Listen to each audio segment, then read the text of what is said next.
महालक्ष्म्यै नमः। ॐ श्रीं महालक्ष्म्यै नमः। ॐ श्रीं महालक्ष्म्यै नमः। ॐ श्रीं महालक्ष्म्यै नमः। ॐ श्रीं महालक्ष्म्यै नमः।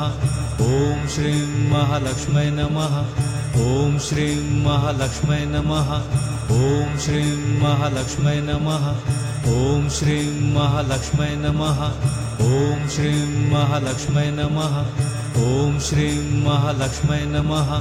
ॐ श्रीं महालक्ष्म्यै नमः। ॐ श्रीं महालक्ष्म्यै नमः। ॐ श्रीं महालक्ष्म्यै नमः। गुरु जी की कृपा से, बाबा की कृपा से हमारे कष्टों का निवारण हो रहा है और ये बच्चा भी बाबा के आशीर्वाद का ही फल है। हमारे को बहुत फ़ायदा है यहाँ आने से। हमारी सभी दिक्कत परेशानी बाबा के आशीर्वाद से दूर हो रही हैं। जय सीताराम।